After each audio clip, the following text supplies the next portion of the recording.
يا ترى تعمل ايه لو عندك مقابلة شغل مهمة جدا جدا بعد نص ساعة وحصل معاك كده؟ 9. Oh no! Are you okay? I'm so sorry. Fine. فاين ايه بس يا عم راب؟ ده انت اتغرقت قهوة. بعد كده تجيب قهوة لنفسك بس، فاهم؟ تعال نشوف حصل ايه؟ يلا بينا يلا بينا.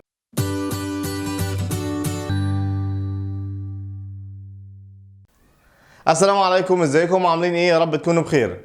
معاكم اسلام من ايزي انجلش. اهلا بيكم في حلقه جديده من كورس المحادثه، واللي هتلاقيه في قناه اليوتيوب في زر قوائم التشغيل مترتب حلقه 1 2 3 4.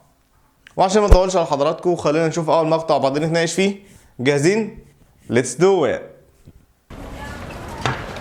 Hey, Jenny. Oh, hi, Rob. Is that coffee for me? Yes, a double espresso. Oh, wow. Thanks. That's really nice of you. No problem. Do you have a meeting with Daniel? Yes. Another meeting. And you? I'm going to the office too. I have an interview in 20 minutes. Oh, really? With who? A theatre director. Sounds interesting. What time is your meeting with Daniel? At 9:30. اهلا بحضراتكم المره الثانيه، ولسه مكملين مع راب وجيني. فراب بيشوف جيني فبيقول لها هاي جيني، فهي طبعا بترد وتقول له اوه هاي راب. وبعدين طبعا روب كان معاه 2 قهوه، فجيني بتقول له is that coffee for me؟ يعني هل القهوه دي ليا؟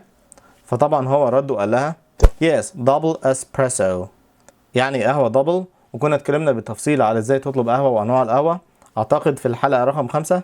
هسيب لحضراتكم اللينك في الديسكريبشن تحت الفيديو.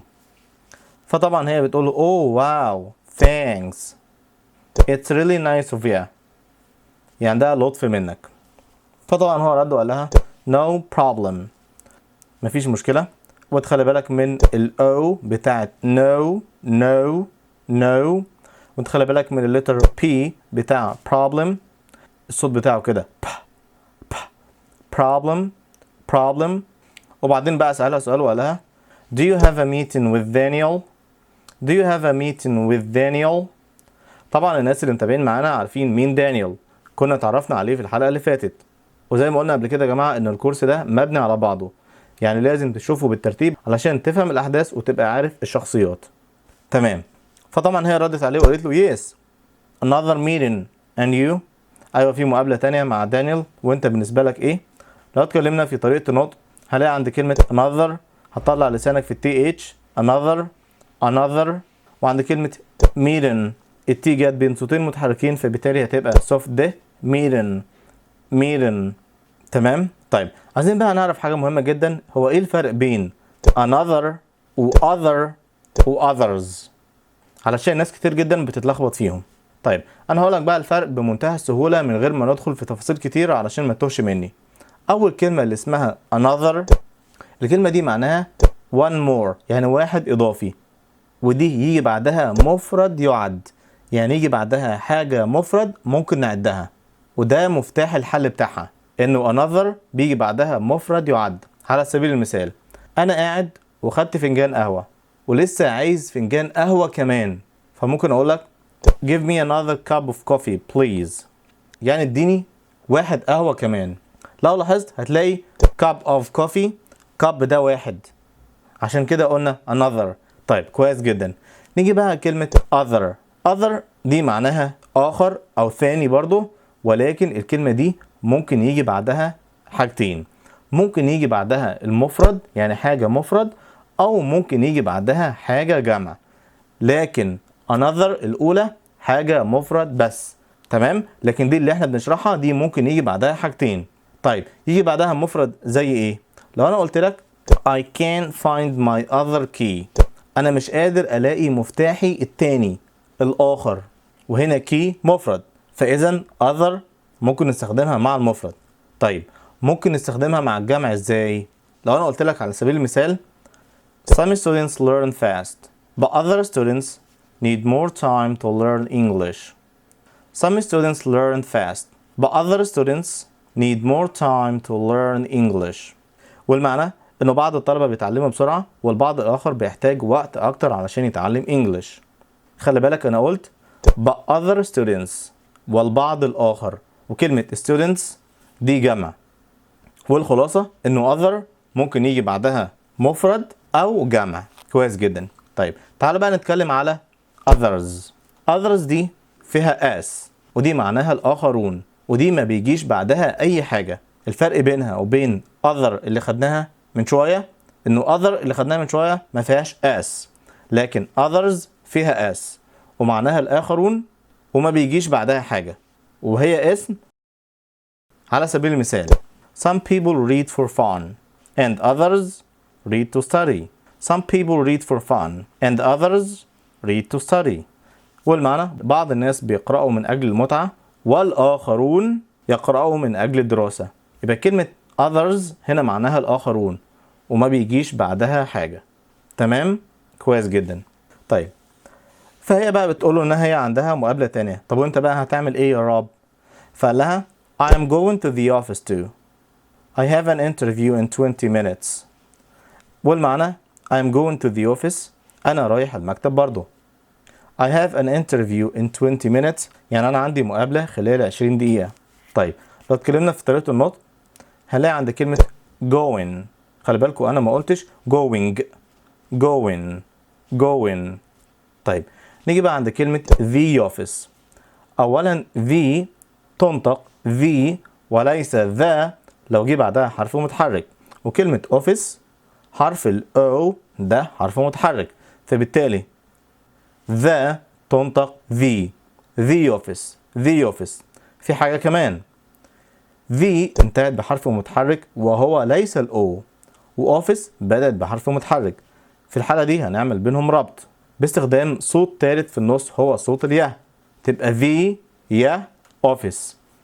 the office. تمام؟ طيب فردت عليه وقالت له oh really with who؟ يا ترى المقابلة دي مع مين؟ فطبعا هو قال لها a theater director. و theater معناها مسرح، director دي معناها مخرج، يعني عنده مقابلة مع مخرج مسرحي. نيجي بقى كلمة theater ودايركتور. ليه ما قلناش الار اللي في اخر الكلمة؟ ما قلناش الار في اخر الكلمة لانه الراجل ده بريطاني، وفي النطق البريطاني الار غالبا لا تنطق في اخر الكلمة. فمثلا كلمة دايركتور في النطق البريطاني تبقى دايركتور، في الامريكان دايركتور. مثلا الكلمة دي teacher في البريطاني teacher، في الامريكان teacher. طيب ابنة في البريطاني daughter، في الامريكان daughter. باب في البريطاني door، في الامريكان door. بالخلاصة في اللهجة البريطانية الار لا تنطق في اخر الكلمة الا اذا جه بعدها حرف متحرك. تمام؟ عشان كده هو قال theater ودايركتور. فهي طبعا ردت عليه وقالت له sounds interesting يعني يبدو رائع او تمام كويس جدا. وبعدين بقى روب سألها سؤال فقال لها what time is your meeting with Daniel؟ يا ترى مقابلتك مع دانيال الساعة كام؟ فهي طبعا ردت عليه وقالت له at 9:30 يعني الساعة 9:30. تمام؟ طيب تعالوا نشوف الجزء اللي بعد كده وبعدين نتناقش فيه. What time is your meeting with Daniel? At 9:30. Oh no! Are you okay? I'm so sorry. Fine. I'm really sorry. You can't do an interview in that shirt. Don't worry, there's a clothes shop over there. I can buy a new one. Okay, I can help you choose one. Oh, it's my phone. Sorry. I need to answer this. See you in there? Okay. بعد ما شفنا المشهد جيني دلقت القهوة طبعا على روب، فبتقول له oh no are you okay؟ وبعدين بقى بتقول له I am so sorry يعني بتعتذر له، فطبعا هو لها I am fine.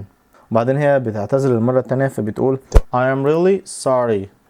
وبعدين هي بقى بتقول له You can't do an interview in that shirt. والمعنى ان انت ما تقدرش تعمل المقابلة بالقميص ده. طيب لو اتكلمنا في طريقة النطق هتلاقي عند كلمة كان كنا اتكلمنا عليها الحلقة اللي فاتت وقلنا انه كان ممكن تصغر لكن، اما كان لا تصغر كان بنعمل ستريس على أول حرف اللي هو ك كان. أما بقى كان بنعمل ستريس على حرف ال A فتبقى كده كان. وده اللي بيفرق بينها ما بين كان.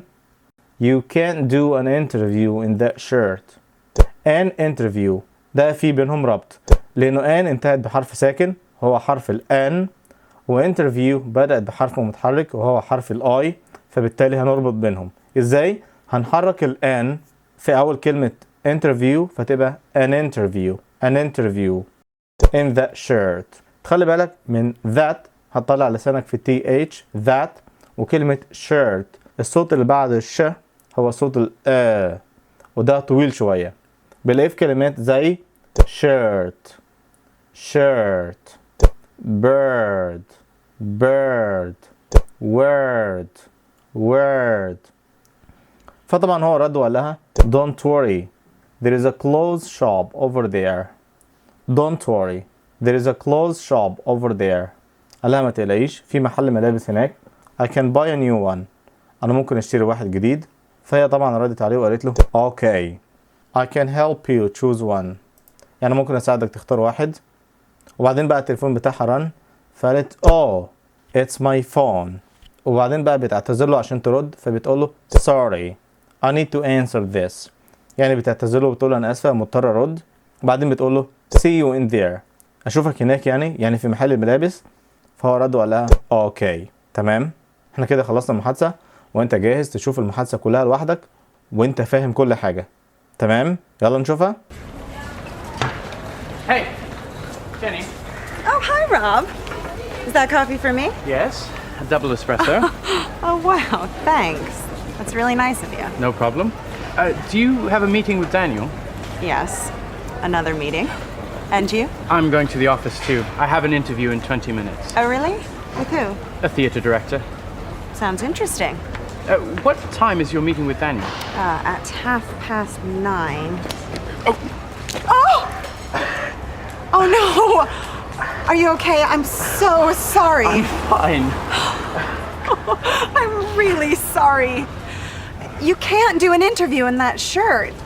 Don't worry, there's a clothes shop over there. I can buy a new one. Okay, I can help you choose one. Oh, it's my phone. Sorry. I need to answer this. See you in there? Okay. وبكده نكون وصلنا لنهاية درس النهاردة. أتمنى أكون ساعدتكم ولو بجزء بسيط إنكم تحسنوا الإنجليش بتاعكم. We thank you for watching guys. I'll see you next video.